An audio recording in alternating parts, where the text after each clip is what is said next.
আলহামদুলিল্লাহি ওয়াহদাহ আসসালাতু ওয়াসসালামু আলা মান লা নাবিয়্যা বা'দাহ। আসসালামু আলাইকুম ওয়া রাহমাতুল্লাহি ওয়া বারাকাতুহু।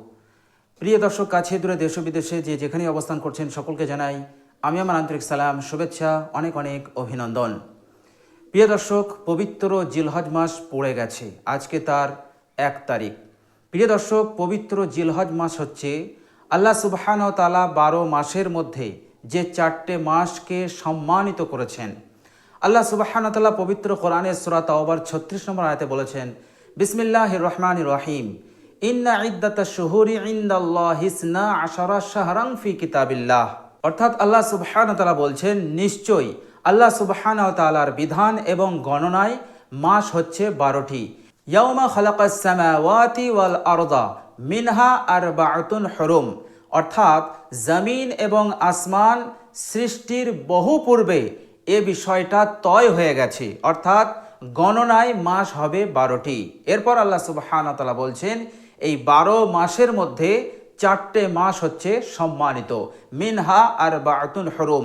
আর সেই 4টে মাস হচ্ছে, 1 নম্বর হচ্ছে মুহররম, 2য় নম্বর হচ্ছে রজব, 3য় নম্বর হচ্ছে জিলকদ যেটা চলে গেল, আর 4র্থ নম্বর হচ্ছে জিলহজ, যেটা জিলহজ মাসের আজ 1 তারিখ, যা আমরা আল্লাহ সুবহানাহু ওয়া তাআলার রহমতে পবিত্র মাসটা পেয়েছি। প্রিয় দর্শক, এরপর আল্লাহ সুবহানাহু ওয়া তাআলা বলছেন, যালিকা দীনুল কাইয়িম, এটাই হচ্ছে প্রতিষ্ঠিত। অর্থাৎ এই 4টে মাস যে সম্মানিত, এখানে কেউ পরিবর্ধন করতে পারবে না। এরপর আল্লাহ সুবহানাহু ওয়া তাআলা বলছেন, ফালা তাজলিমু ফিহিন্না আনফুসাকুম, তোমরা এই মাসে নিজেদের ওপর জুলুম করো না। এর মতলব হচ্ছে যে তোমরা এই মাসে বেশি বেশি ইবাদত করো, গুনাহ করো না, পাপ করো না, আল্লাহ সুবহানাহু ওয়া তাআলার নাফরমানি করো না। প্রিয় দর্শক, আপনার মনে হয়তো প্রশ্ন আসতে পারে যে শুধু এই সম্মানিত 4 মাসে পাপ করা নিষেধ, অন্য মাসে কি পাপ করা জায়েজ? প্রিয় দর্শক, মোটেই না। প্রিয় দর্শক, এখানে বোঝানো হয়েছে তুমি যদি এই 4টে মাসে পাপ কাজ হতে, গুনাহ হতে বিরত থাকতে পারো, তাহলে বাকি 8 মাসে তুমি গুনাহ থেকে, পাপ কাজ থেকে বিরত থাকতে সক্ষম হবে, তুমি বিরত থাকতে পারবে। সুতরাং আর যারা এই 4 মাসে গুনাহ করে, গুনাহ থেকে বিরত থাকতে পারে না, তাহলে তারা বাকি 8 মাসেও গুনাহ থেকে বিরত থাকতে পারবে না। তো আল্লাহ সুবহানাহু ওয়া তাআলা এটাই বুঝিয়েছেন যে তোমরা এই সম্মানিত মাসগুলোতে তোমরা পাপ করো না, গুনাহ করো না, জুলুম করো না, অন্যায় অত্যাচার করো না। এই মাসে তোমরা বেশি বেশি ইবাদত করো। প্রিয় দর্শক, আল্লাহ সুবহানাহু ওয়া তাআলা এই জিলহজ মাসের প্রথম 10 রাতের কথা পবিত্র কোরআনে বলেছেন। সূরাতুল ফজর আয়াত নাম্বার 1 থেকে 2 আল্লাহ সুবহানাহু ওয়া তাআলা বলছেন, বিসমিল্লাহির রহমানির রহিম, ওয়াল ফজরি ওয়া লায়ালিন আশ। আল্লাহ সুবহানাহু ওয়া তাআলা ফজরের কসম খেয়েছেন। ফজর মানে হচ্ছে প্রভাত, সকাল। আল্লাহ সুবহানাহু ওয়া তাআলা সকালের কসম খেয়েছেন, কেননা সকাল একটি গুরুত্বপূর্ণ সময়, প্রভাত হচ্ছে একটি গুরুত্বপূর্ণ সময়, যে সময়টা এই দুনিয়ার বুকে একটি মহা বিপ্লব নিয়ে আসে। এটা আল্লাহ সুবহানাহু ওয়া তাআলার একটি বিরাট বড় কুদরতের নমুনা, বহিষ প্রকাশ, সকাল, প্রভাত। তো আল্লাহ সুবহানাহু ওয়া তাআলা এই প্রভাতের কসম খেয়েছেন, তারপরে কসম খেয়েছেন 10 রাতের। এখন 10 রাত বলতে কোন 10 রাত? প্রিয় দর্শক, হযরত আব্দুল্লাহ ইবনে আব্বাস রাদিয়াল্লাহু তাআলা আনহু, ইনি হচ্ছেন রাইসুল মুফাসসিরিন, অর্থাৎ মুফাসসিরিনদের তিনি সর্দার, তিনি এবং অন্যান্য তাফসীরবিদ সাহাবাদের মতে ও লায়ালিন আশ, 10 রাত বলতে এখানে জিলহজ মাসের প্রথম 10 রাতকে বোঝানো হয়েছে। কেননা এই জিলহজ মাসের প্রথম 10 রাত হচ্ছে অত্যন্ত গুরুত্বপূর্ণ এবং ফজিলতপূর্ণ। হাদিস শরীফের মধ্যে এসছে যে জিলহজ মাসের প্রথম 10 রাতে যারা ইবাদত করবে, তাদের ইবাদতের মূল্যটা এমন দাঁড়াবে যে তারা যেন শবে কদর রাতে ইবাদত করলো। বলুন সুবহানাল্লাহ। আর শবে কদর, লাইলাতুল কদর কতটা গুরুত্ব, কতটা মহত্ব এই উম্মতে মুহাম্মদীর জন্য, এবং এই উম্মতে মুহাম্মদীর জন্য আল্লাহ সুবহানাহু ওয়া তাআলা উপহার হিসেবে দিয়েছেন, হাদিয়া হিসেবে দিয়েছেন, যে লাইলাতুল কদরের ইবাদত করা মানে 1000 মাস ধরে ইবাদত করলে যে সওয়াব হয়, সেই সওয়াবটা তারা লাভ করে, অর্থাৎ 1000 মাস হতে উত্তম। তো প্রিয় দর্শক, জিলহজ মাসের প্রথম 10 রাতে যারা ইবাদত করবে, তো তাদের এক এক রাতের সওয়াব হবে শবে কদরের রাতে ইবাদত করলে যে সওয়াব হয়, সেই সওয়াবটা তারা লাভ করবে। বলুন সুবহানাল্লাহ। এবং জিলহজ মাসের প্রথম 10 দিনে যারা রোজা রাখবে, অর্থাৎ এক একটা রোজা সওয়াব হিসেবে 1 বছর রোজা রাখার সওয়াব হবে। বলুন সুবহানাল্লাহ। তো প্রিয় দর্শক, আজকের ভিডিওতে যে বিষয়টা নিয়ে আলোচনা করব সেটা হচ্ছে আমরা জিলহজ মাসের প্রথম রাতগুলোতে আমরা কি আমল করব, কোন আমলগুলো করলে আমাদের জন্য উপকারী হবে, আমাদের জন্য উত্তম হবে, আমরা বেশি বেশি সওয়াব কামাতে পারবো, আমরা জান্নাত পাবো, আল্লাহ সুবহানাহু ওয়া তাআলার সন্তুষ্টি লাভ করতে পারবো অল্প আমলে, অল্প মেহনতে, এবং আল্লাহ সুবহানাহু ওয়া তাআলার পক্ষ থেকে আমরা বরকত হাসিল করতে পারবো, আমরা নুসরত হাসিল করতে পারবো। তো প্রিয় দর্শক, চলুন আমি কয়েকটি আমল আপনাদেরকে বলে দিচ্ছি, যে আমলগুলো হচ্ছে বাছাই করা, অল্প মেহনত কিন্তু এর প্রতিদান অনেক অনেক বেশি। প্রিয় দর্শক, সর্বপ্রথম যে আমলের কথা বলবো, আপনি এই রাতগুলোতে আপনি বেশি বেশি সুবহানাল্লাহ পড়বেন। বেশি বেশি বলতে কমসে কম আপনি 100 বার সুবহানাল্লাহ পড়বেন। আর বেশি পড়তে চাইলে বেশিও পড়তে পারেন, কিন্তু কমসে কম 100 বার পড়বেন। কেননা বিশ্বনবী সাল্লাল্লাহু আলাইহি ওয়াসাল্লাম বলেছেন, যে ব্যক্তি 100 বার সুবহানাল্লাহ পড়বে তো আল্লাহ সুবহানাহু ওয়া তাআলা তার আমল নামায় 1000 নেকি লিখে দেবেন। বলুন সুবহানাল্লাহ। আর 1000 গুনাহ সমূহকে আল্লাহ সুবহানাহু ওয়া তাআলা ক্ষমা করে দেবেন। সুতরাং আমাদেরকে সুবহানাল্লাহ বেশি বেশি পড়তে হবে, কমসে কম 100 বার।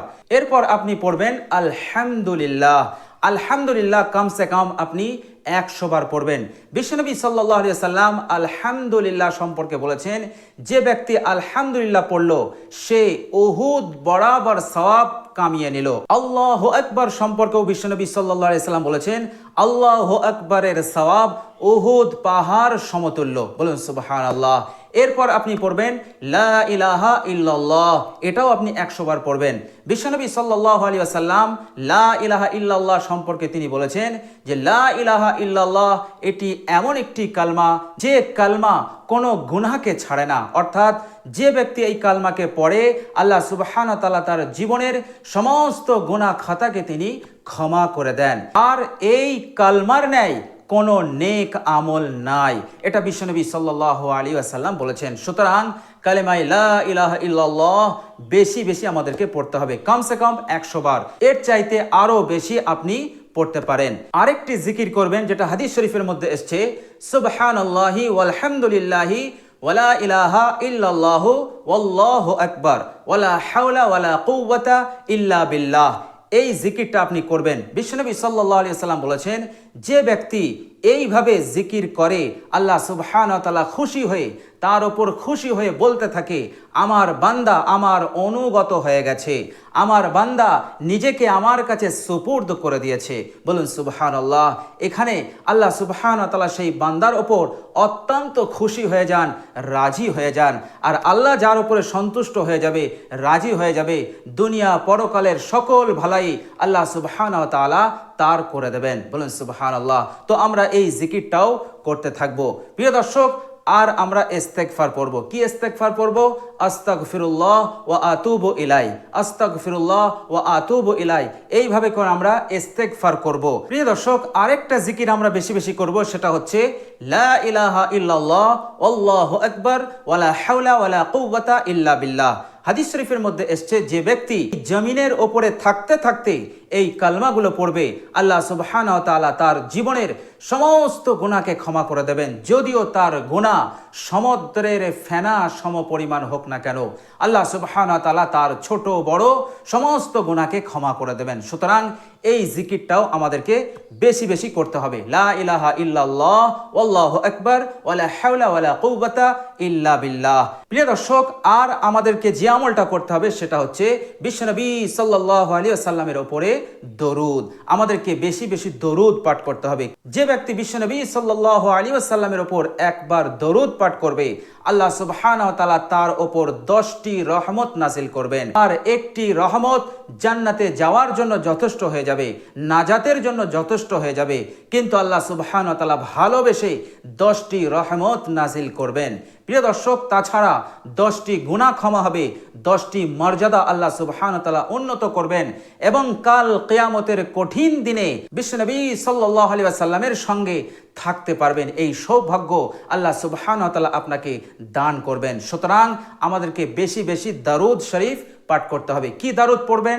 আপনার যে দরুদটা জানা আছে সেই দরুদটাই আপনি পড়বেন। তবু আমি একটি দরুদ আপনাদেরকে বলে দেই, আর সেই দরুদটা হচ্ছে আল্লাহুম্মা আনজিলহুল মাকআদাল মুকাররাব ইনদাকা ইয়াউমাল কিয়ামাহ। প্রিয় দর্শক, এই দরুদ শরীফটা যদি আপনি বেশি বেশি পড়েন, বিশ্বনবী সাল্লাল্লাহু আলাইহি ওয়াসাল্লাম বলেছেন কাল কিয়ামতের দিনে তার জন্য আমার সুপারিশ করা, শাফায়াত করা ওয়াজিব হয়ে যাবে। তো প্রিয় দর্শক, এই দরুদটা আমাদেরকে বেশি বেশি পড়তে হবে। প্রিয় দর্শক, আর সব শেষে বলবো, আপনি যদি কোরআনুল কারীম জানেন তাহলে বেশি বেশি কোরআন তেলাওয়াত করবেন।